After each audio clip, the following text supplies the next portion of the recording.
Hello, my name is Kat, and I am a plotter. My name is Alexa, and I am a pantser. And today, we are gonna fight about that. Okay, so I'm here with Alexa. Do you want to talk a little bit about yourself, your channel, your book? My name is Alexa Donne. I am a YA science fiction author. My debut novel is Brightly Burning, which is Jane Eyre in space. And I have a YouTube channel, it's an authored tube channel, though I sometimes talk about books, and I give lots of advice about writing and being traditionally published. So Alexa is a pantser. Die-hard pantser. And I am a die-hard plotter, as some of you may know if you've seen my die-hard plotting videos. They're a little intense. They're a wee bit intense, yeah. So today we're going to just chat a little bit about our different perspectives on this writing approach. I literally cannot imagine doing I can't imagine doing it without an outline. That's my first question I have here. How do you know what you're gonna write? Honestly, I know something. Like, if you are a pantser who has successfully written novels knowing nothing when you start, I mean, talk to me. Every pantser knows kind of what they're doing. I started with Jane Eyre in space. And I did cheat. It's a retelling. Yeah. It has plot beats, so that's almost a bad example, but I've pantsed my books that weren't retellings too. I know main characters. I kind of know where I need them to go. Okay. And I kind of know, like, the twisty stuff that's going to happen to them in the middle. So you have, like, midpoint, yes, and plot points, ending, just a general. Yes, and I tend to have, like, key scenes in mind. Like, I'll have, like, big romantic conflict moments in the back of my mind. So it's more like I have a roadmap, but it's not an outline. Your stories are mostly character-driven. Yes, very character-driven. Okay. I feel like that might be a key point. And feelings, emotions. Yeah, because, like, the characters can, like, drive their own story, but if it's a plot-driven book, then... Yeah, well, and with pantsing, like, I'm going where the emotions of the characters and the moments take me, and I discover all sorts of surprising things. Like, they feel a certain way, and so I'm like, well, something should happen because of this, and I like the unknown. So what if something happens that, like, changes your midpoint and your ending? Then what do you do? Do you have to come up with new ones, or do you try to... That has stick happened. to it? Yeah. No, that has happened.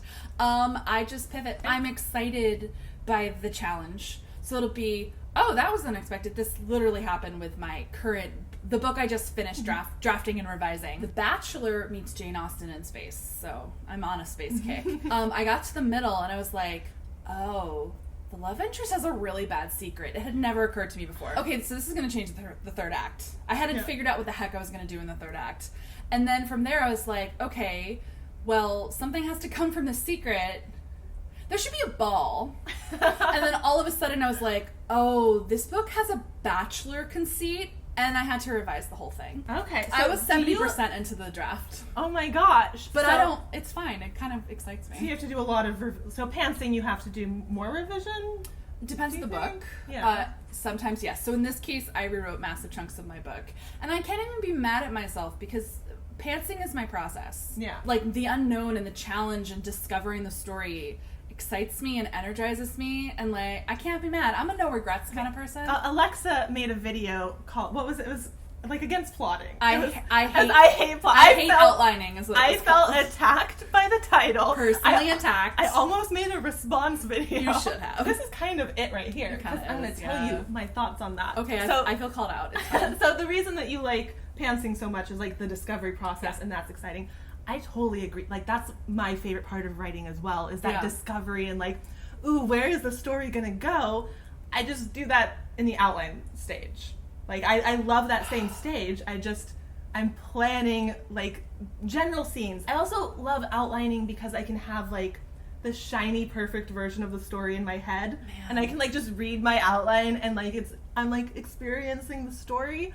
But it's not, like, in word form where I'm gonna mess it up. Logically, I see what you're saying. Yeah. But that kills all the joy for me. I hate drafting so much. I hate it. I don't like drafting. But you like revising. I love revising. And so if I outline and plan everything out ahead of time, then I'm bored. You can't take it as though you're revising. Like, you can't take your outline. Pushing through the draft, I don't want to do it because there's no discovery for me once I know what's going to happen. So drafting is the hard part, and pantsing enables me to actually be excited about it. Have you ever done, like, NaNoWriMo? Yes. Brightly Burning was a NaNoWriMo book. Oh, that's the awesome. only time I've ever successfully NaNoWriMo'd. I wrote 53,000 words. And then I wrote another 50K. Oh my god. Because the book was very long. Yeah. NaNoWriMo, I think, kind of rewards pantsers in a way. It encourages you to like throw caution to the wind. Because you have to just go for it. Like you can't think too much, and you So have to be constantly writing words. Yeah, I really like NaNoWriMo too. As if you guys are familiar with my videos, you might know. But yeah, I always plot my novels out first, and then just like get the words out, just get it rough, get it done. I respect the other side. I just don't understand you. I mean, the thing with pantsing though, like basic story structure. I do. Like it's kind of a subconscious thing, even if you aren't intentionally plotting it out. Like most of us who are familiar with stories, like I have the beats. We have the general like arc of the story. Yeah. And as I'm pantsing, I know when I'm approaching a beat. Mm-hmm. Like I'm making it up as I'm going along, but I'm like, something has to happen here because I'm approaching the Break into 3 or the Dark Night of the Soul. Like I know I'm getting there. I just don't know what I'm gonna do before I get there. Okay. Do you know how many words a book is gonna be before you start writing? Because like I can guess, like I can say like this is gonna be 110,000 words, and it will be very close to that. No, I'm always wrong. Really? Then how do you know where the beats are hitting? So because I don't like drafting, I'm always like, it's gonna be a 70K draft. I'll make it longer in revision. Mm-hmm. It's never a 70K draft. I hit 70K and I'm like, oh, you just started Act 3. Oh. But that's actually like a carrot for me because drafting is so hard. It is overwhelming. Word counts are overwhelming. So if I tell myself I only have to write 70K, even though I know it's a lie, I feel better. And like you can get started. Yeah, it's not as intimidating. When I hit 50K, realistically, that's my middle. Mm-hmm. But I lie to myself and say, you're almost done. And then the book is 90,000 words. But that's so... The lie you tell yourself. I don't mind that it's a lie, personally. Right. Have you ever tried pantsing, though? I have kind of. I guess it's really hard to say because of that, like, subconscious storytelling. Like, I know where the points are going to be. So I've always had a loose outline. Like, my intense 27 chapter, 3-act, 9-block structure. I didn't always use that. I used to just have, like, I'd write, like, a sentence for each chapter was my outline. That strikes me with panic. Like a sentence for each existential angst. Really? Having to do that. I tried to outline once. Mm-hmm. I used Save the Cat. I used the beat sheet. Right. I filled out the beat sheet, except basically the middle was like empty. I had nothing. And I spent so long stressing over filling out that beat sheet. I lost all passion in the project. I murdered it. And I know that if I had pantsed, this is earlier days, so I wasn't I had only written one book. And I kind of accidentally pantsed that one. But I was like, you should be an outliner. Writers are outliners. So I was still trying to make fetch happen. And I think if I'd pantsed it, I probably would have written it. But no regrets. No regrets. Because it led me to where I am now. So you do have to kind of outline now. So when you become a professional author, your publisher wants to know what you're working on, and you have to turn something in. So I've warned them multiple times. I'm like, this is a synopsis for 2/3 of the book. I'll like literally put, and then there's a happy ending for the 3rd act. And I turn it in, I'll be like, this is gonna change. Mm-hmm. So like I usually don't actually outline my endings in the beginning. Like I'll know basically where I want to go, and I'll kind of outline up to like that 3rd act break. And then from there, like if you've set everything up properly, the 3rd act will kind of write itself because you know what you have to close off, you know where you're going. But the middle part is really hard. Because especially so many of these guys, Save the Cat, even the 9-block story structure, which is a lot of like stasis, action, reaction, stasis, action, reaction. Like it's just that flow kind of. But like the middle, like what do you do in the middle? Middles are hard for everyone. Middles are hard no matter what your style is. Yeah. Plotter, pantser, middles are hard. They're the worst. So when you do change things, like you change ideas midstream, do you have to re-outline? Do you go back to your outline and then edit it? Since I love outlining so much, like one thing that I do instead of writing is just rewrite my outline. I'll outline the next 50 pages. I'll like write a couple paragraphs of like what's gonna happen in the next 50 pages. Just so I have it like really clear big picture in my head. I like need to know that my big picture is going in the right direction or I can't focus on the scenes. Would you say that outlining can be a procrastination tool? Oh, absolutely.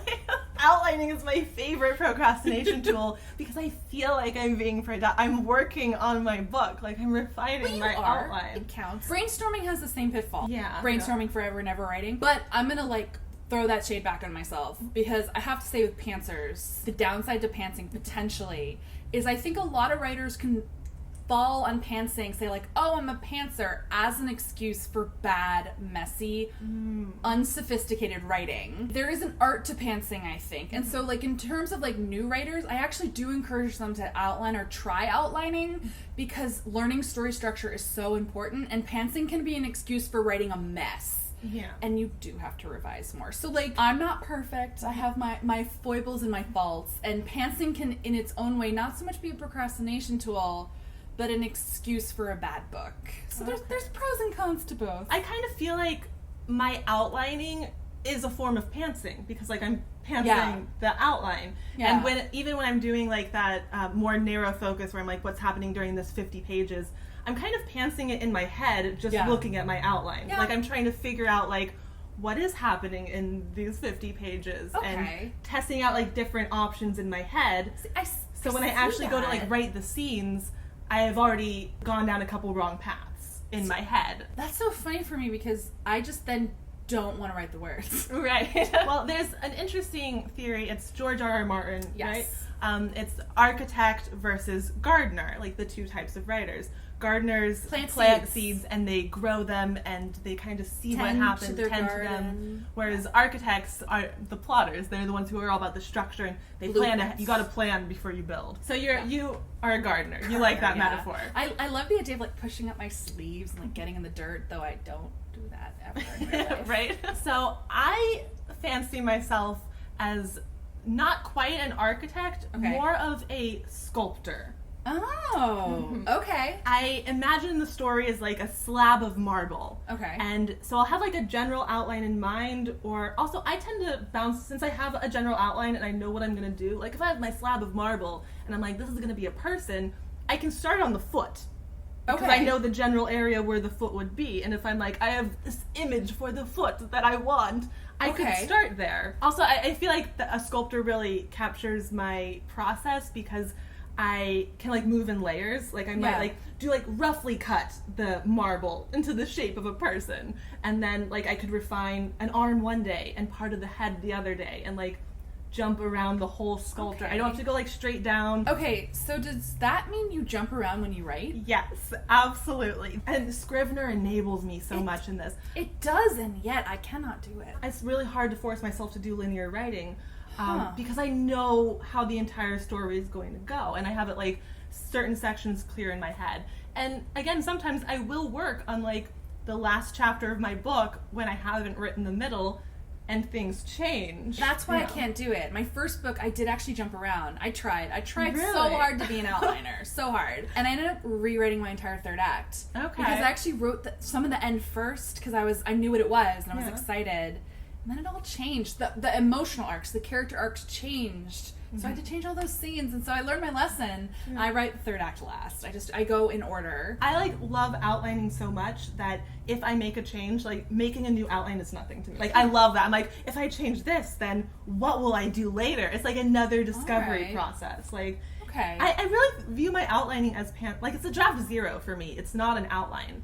It is draft zero. I'm like building my blueprint, my map for how I want the story to go. And I need draft zero to be 90,000 words. Right. My first drafts are often very short. When I wrote Storyteller for NaNoWriMo and I won at 50,000 words, the first act was like 20,000. The second act was like 22,000, and the third act was only like 8,000. I rushed through it. Like I could see the end, and I knew I had all my building blocks in place. So I was like, now I want to start at the polishing stage before I actually get to the ending. We have more in common. Yeah, we do. It's a very similar process, but different, because I still don't understand it. I start to breathe heavily when I think about outlining. I'm like, See, that's how I feel about pressure and stress. No, I hear this from outliners all the time. They're stressed for me, and I'm like, I feel great. One more question for you. What is the extent of your planning before you start writing? Like, do you just start on like chapter 1 and then like think about like how much pre-plan, like how much character work do you do? I need to know the first act before I start. Okay. I need to kind of have a pretty good idea of how I'm getting to the inciting incident, then how I'm getting to the choice they make that takes them into Act 2. I need at least that much, because by knowing that much, I have an idea of my characters, because I am character driven. So it's like, if I don't know them well enough, I can't write organic reactions. I can't pants, because I don't know what the heck anyone would actually do. If you don't know their motivations. I don't know the entire first act. I outline nothing. Okay. But So I you know have, like, beats. certain beats. Beats. I just know, like, key scenes. And I usually have to know the midpoint turn before I start as well. Okay. Like, what's the twist that happens in the middle? Though sometimes that changes. Gosh, this isn't helpful. Right. So the point of this video is that our methods are similar but different, and everything changes constantly. Writing is weird. Writing is real weird. Yeah. And also, you have to be open to your methodology changing. Absolutely. Yeah. That's another thing. Like, even though I'm a hardcore outliner and I like always have an outline, it's not sacred at all. Like, I will 100% change it. Like and that. you've been pivoting on Storyteller. You've made some big changes to I it. have made some drastic changes to that. Some very drastic changes That I'll get into later. All right, well, that is going to do it for this video today. So thank you for watching. I hope you enjoyed it. I hope you have a great night, and I will have another video up eventually. So I will see you then. Bye! I had to change my outro. I love how you hedge your bets. You're like, there will be a video sometime. Yeah, well, I used to say I will have another video up soon, but I got tired of lying to my audience. So